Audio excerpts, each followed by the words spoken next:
The reveal of the 2026 Lexus ES. Exactly.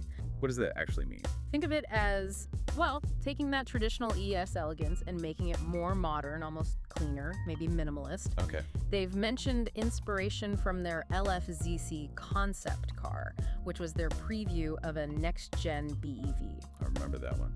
Very sleek. Yeah, and you can kind of see echoes of it maybe in the cleaner front end and flowing lines of this new ES. It suggests a broader design shift for their electric cars. The goal seems to be refined, but also welcoming. Sleek, fluid. So less fussy, more streamlined perhaps? Yeah. What are some of the big exterior changes we can see? Well, the overall shape, the proportions are different. The height, for example, was partly set by needing to fit the battery under the floor in the electric ones. Oh, okay, practical constraint. Right, but they stressed they worked hard to make sure it didn't impact headroom or cabin space. And this leads to what they're calling a new generation spindle body. Spindle body, Right. Not just the grille. Exactly. It's their evolved design language adapted for electrification. You'll notice it looks more flowing, almost coupe-like. That's because it's got a trunkless design. Wow, a trunkless ES. That is a change for a traditional sedan shape.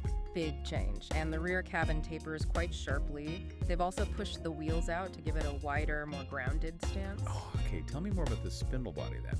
What does the front look like now? Is the big grille gone? It's evolved.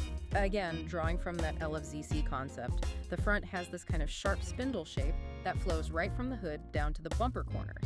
It's integrated. Interesting. And there's a nice contrast between the low nose that creates and the sort of more horizontal fenders. It looks quite bold. But interestingly, the hybrid models, they still have a slim upper grille. For cooling, presumably. Yeah, it must be for the engine. Okay. And what about the sides and the back? Any key updates there? The side profile looks very taut, streamlined, makes the car look lower, probably helps with aerodynamics too. They've also emphasized the shoulder lines more. Again, partly for looks, partly for aero, the back end. It still looks elegant, sophisticated, but maybe a bit more dynamic. It definitely tapers towards the rear, visually reinforcing that low center of gravity feel. That makes sense. And lighting. Lighting is always a huge part of car design now. What's new there? Big changes here too. Up front, they've got these new twin L signature lamps. No. Yeah, the daytime running lights point inwards, but the turn signals point outwards. It creates this kind of unique double L shape. They're saying it's meant to be a new Lexus signature. Okay, distinctive. And the rear lights. At the back, there's a new rear L signature lamp, basically a single light bar across the back with an illuminated Lexus logo right in the middle. The full-width light bar trend. Yes, but with the logo integrated. And that bar now does both the taillight and the brake light functions. They've moved other lights, like maybe reverse lights or reflectors, lower and further out to the edges. To make it look wider? Exactly. Emphasizes that wide, stable stance. Got it. Okay, so the outside is clearly a pretty major evolution. What about inside? Lexus talks about comfort for all occupants. How did they achieve that?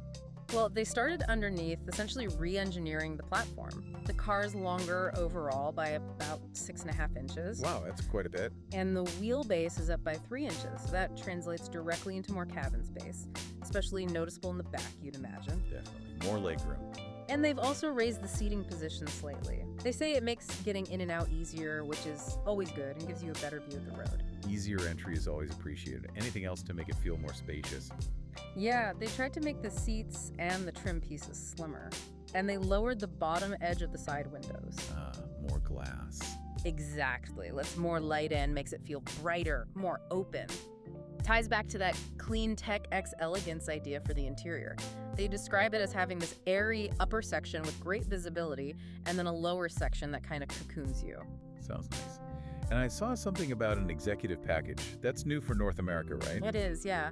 Available on the ES350e, the front-wheel drive electric one, in the luxury trim. And it really focuses on the rear passengers. Oh, how so? Get this. Reclining rear seats, an ottoman for leg support on the passenger side, and even massaging, heated, and ventilated rear outboard seats. Whoa, okay, that's proper rear seat luxury, like a mini LS back there. Pretty much, really stepping up the comfort level. What about the materials and the general design? Dash, doors. There are a couple of new things on the door trims they highlighted. One is called bamboo layering. Uses 3D printing, apparently, to mimic natural bamboo, and it's integrated with their ambient lighting system, which is customizable. Interesting, 3D printed bamboo look. Yeah. The other is synthetic leather embossing. Uses sharp patterns, also interacts with the ambient lighting. Sounds like they're focusing on texture and light play for a sophisticated feel. And sound system. They mentioned optimizing the speaker placement for the Mark Levinson system, aiming for better, more immersive sound. Makes sense. And for the driver, they're sticking with that Tizuna cockpit idea. They are, yes. And they say they've refined it further. Still very driver-focused, aiming for that intuitive connection, like holding the reins of a horse, which is what Tizuna means. Right. So you get a low-profile instrument hood, that 12.3-inch digital display for the driver, all positioned for easy eye movement. They also talked about improving the feel of the materials, using more suede, and enhancing the ambient lighting, all to deepen that Tizuna sense of control and connection. Okay. It really underscores Lexus's commitment to electrification, making their first BEV offering on such a historically important model for them. Absolutely. So it makes you wonder, for you listening, what's the most compelling part of this? Is it that striking new design? Is it the appeal of going fully electric with the ES 350e or 500e? Or is it maybe the enhanced luxury and comfort inside? Yeah, lots to consider there. Hopefully this discussion gives you a solid grounding as more news about the 2026 ES comes out. Yeah. And it does leave you with a thought, doesn't it? With this mix of, Lexus tradition and this clear push into advanced tech, what does the arrival of an electric ES really signal about where luxury sedans are heading overall?